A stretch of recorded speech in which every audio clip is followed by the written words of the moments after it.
Welcome back, everyone, to another YouTube video. Today, I'm going to be talking with @NBA Draft Scouting. All of his links will be in the description. Really recommend you checking out his work. But we're going to be talking about 4 players that we think could be major stock risers in the 2021 draft.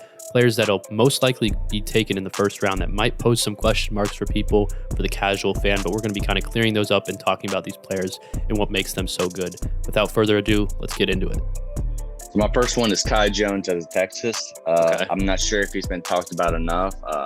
I think I was sleeping on a little before the season started, but after watching him, I mean, he's shooting the 3 ball, which he's improved upon. Like, his mechanics look better. It's a lot more fluid. He's shooting 40% from 3 right now. He can get off the ground quick, vertical athlete, can jump high, can run up and down the court. Endless motor, shot blocking ability is elite, even though numbers haven't shown it this year. Coming out the bench for Texas, I mean, the Texas team, he's been a big piece to that Texas success. He just projects as, like, if you buy his upside, like, he's going to be a really good starter, whether he can play the 4 or 5. Defensive versatility, can stretch out the floor from 3, can, lob better at all times, can play the fast pace of the NBA.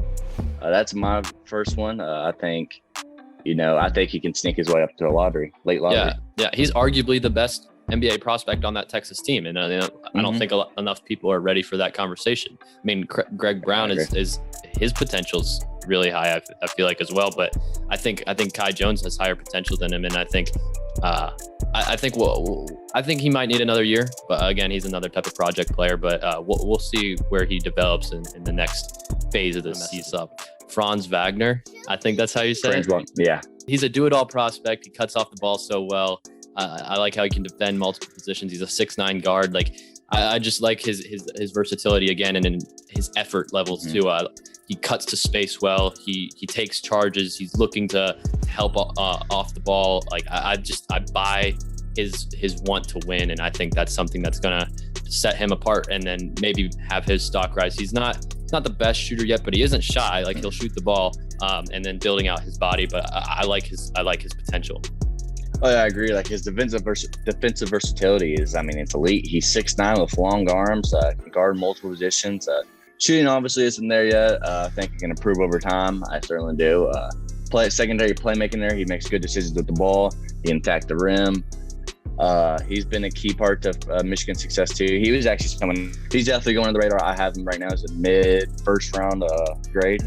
He definitely hasn't been talked about enough. Yeah, I had him underrated to start the season. He was very low on my board. Then after watching him, I can tell, like, man, he can guard. And then he's a super long and can get to the rim, can make for others, play multiple positions, whether it's shooting guard, small forward, even smaller power forward. Vrenz Bleijenbergh. He's 6'10" with a 7'2" wingspan. Some scouts believe he's a point guard. I personally think he's a small forward, but some thinks he can play point guard. Some has him as a shooting guard. Some has a power forward. That just shows to his versatility. His playmaking with the ball, he can be a point forward in the NBA, I feel like.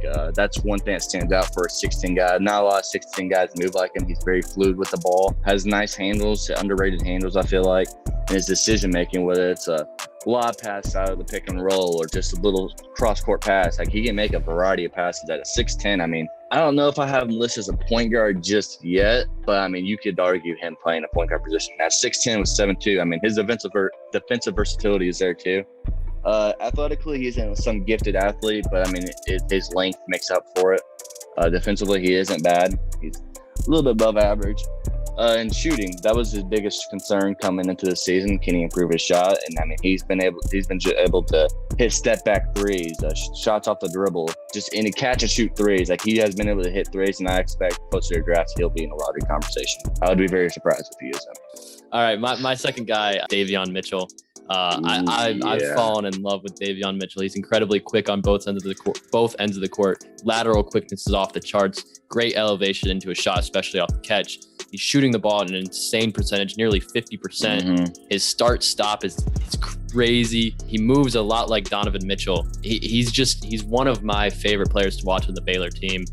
He lacks the size to be an off-ball guard at all times, and he's not a true point guard, so he's a bit of a tweener. But, like, he's forced his way into the conversation of being higher on draft boards because of his play this year. Yeah, I agree. I mean, what the biggest improvement I've seen was his shooting. His shooting has just out of nowhere just improved. Like out of nowhere. Like he was an okay shooter, a little bit streaky at times.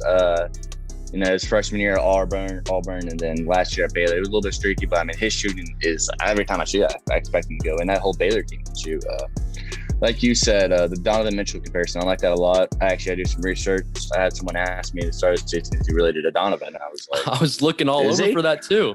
I was like, is he? Maybe. Same numbers. So I looked it up. I hadn't seen anything. I don't think he is. I'm sure it would have been known if he more like shown out there. But like you said, point guard, shooting guard just yet. Probably more of a shooting guard in my opinion, because I don't know if he can initiate offense like that, like permanently. But like his shot has improved. His defense is elite. He's a great perimeter defender. Can guard probably the 1 or 2. Big part of Baylor's success. And he's explosive. He can get to the rim. He can finish at the rim. He can now shoot off the dribble. He can hit threes. He skyrocketed up my board. I now have him as a mid-first rounder. Thank you everyone for tuning in to another YouTube video. I appreciate it if you made it this far, and your support just means the world to me. And I hope you learned something from this video, because at NBA Draft Scouting is one of the most knowledgeable people I know in terms of scouting. If you're new here, what I do at the end of every episode is I talk about a Bible verse. Today we've got Luke 6:27. It says, "But to you who are listening, I say, love your enemies and do good to those who hate you." In this verse, Jesus gives us one of the most basic and fundamental rules of Christianity. Love your enemies. This is one of the hardest commandments that God sets on us. We naturally want to oppose those who don't like us. It's built into us. That's sin. That hate, though, is not healthy.